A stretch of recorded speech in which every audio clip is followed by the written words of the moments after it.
Matakot na matulog mag-isa, kasama mo naman ako. Welcome again to my channel. Sabi sa inyo, frequent na ako maglalabas ng vlogs. Ngayon, gagawin ko is, remember that wood planks na kinlamp ko kahapon. Gagawin ko na silang paso, gagawin ko silang ganito. Pero ibang kulay yung gagawin ko. Gagawin ko is natural varnish. Tapos, hindi ko alam. I will just have fun since ECQ today and hindi makakalabas. Wala akong may deliveran na customer ngayon. So, ayun, I'll just keep myself busy kasi pag natatenga ako. So, parang hindi ako completely full yung sarili ko. Kaya, ayan, I'm going to be productive today.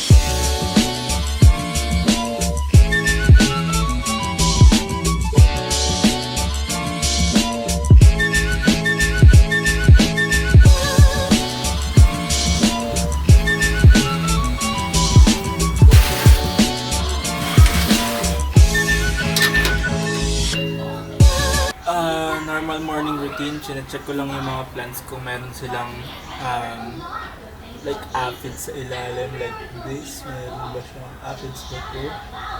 Or mga insekto kasi mamamatay sila and malilugi ako.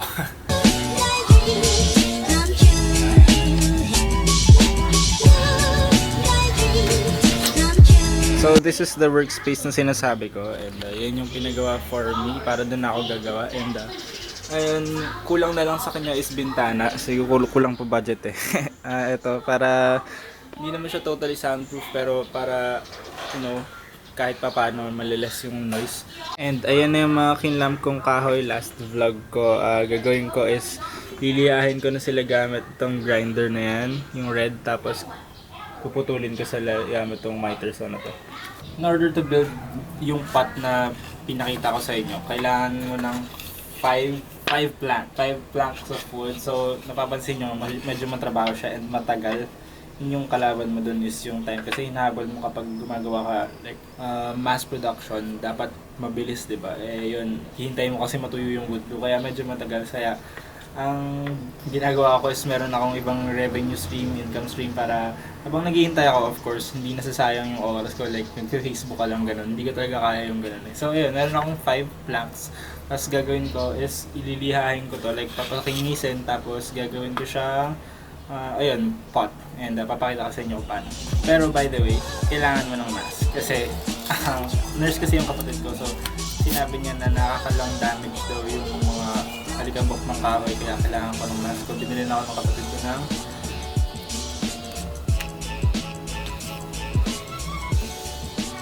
and itong mask na to is rechargeable. Naririnig niyo ba?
So, after ko na siyang pantay-pantay by means of height and width. Itong mga to, pantay-pantay na siya. Gagawin ko na lang is kinisin, so maganda yung finish niya, and pag nilagyan ko siya, basta maganda.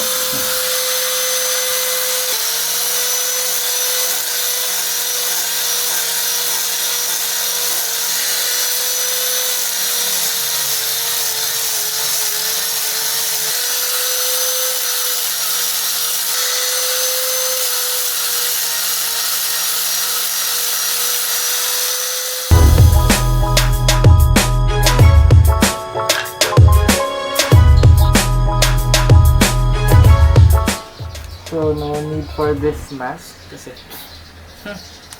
kasi tapos naman akong mag-grind, mag-diha, tapos maglagari. So, gagawin ko is i-attach ko na lang sila yung four wood planks na yun into a square, a wooden pot na square. Tapos, ilalagyan ko sila ng wood glue sa bawat side, tapos yun, ipapakaw ko na sila.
Now, this is the end green.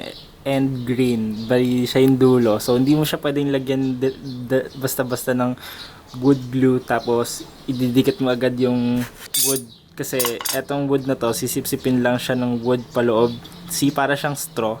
Nagsisink lang siya doon, hindi siya titigas. So, kailangan mo muna siyang pahiran ng wood glue para tumigas muna siya. So, maghihintay ka muna ng 10 minutes after mo siyang punasan. Tapos, hihintayin mo siyang tumigas.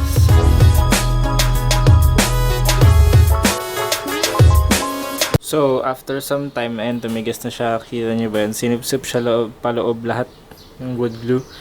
Kaya, ngayon, pwede mo siyang lagyan ng second layer of wood glue para hindi na siya, kasi tumigas na dito. So, dito na lang siya mag-stay. Jeez!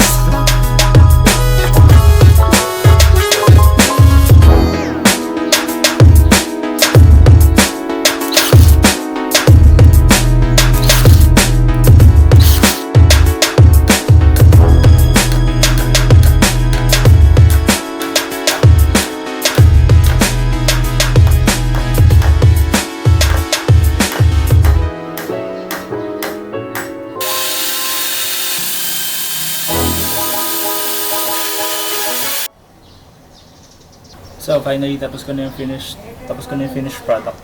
So finally, meron na siyang finished product, and ito na siya. Of course, hindi ako palaging perfect gumagawa. See, tingnan nyo to. Hindi siya pantay. Hindi naman ako perfectionist, pero nakikita mo kasi yung every detail. Ayun, hindi siya pantay, kita nyo. Umangat siya onte, pero ayun, maganda pa rin naman siya. Cheers.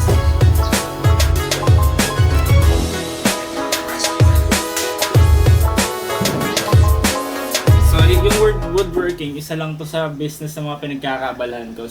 Kailangan mo talaga ng marami na multiple pa. So, kailangan mo talaga ng multiple income streams kasi, for example nga, yung plant business, humina nga siya, diba? So, for example, wala akong ganito or buy and sell, so wala akong ginagawa. And din yung pangit kapag isa lang yung pinagre-relyan mo ng income mo. Pag nawala yung only source of income mo, mawawala ka, magsa-struggle ka rin. Kaya eto, pinilit ko na magkaroon ng maraming multiple income streams kahit sobrang liit ng business na yun.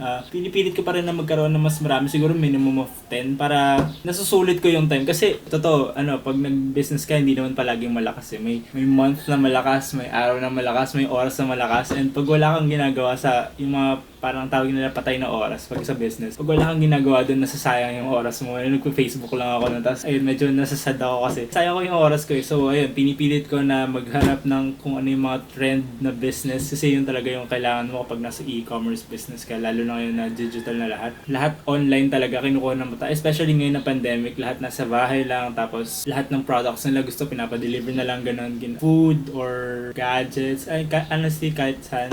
Kino-consider ko din ibang factor like delivery, kung ano yung pinakamura ngayon or anong bet ng mga tao. Ayun, kino-consider mo lahat yun. Kino-consider ko lahat yun para maging successful sa business. And dati, alam nyo ba na sobrang wini-wish ko lang na magkaroon ako ng source of income. Tapos ngayon na meron akong source of income, wini-wish ko na magkaroon pa ako ng more.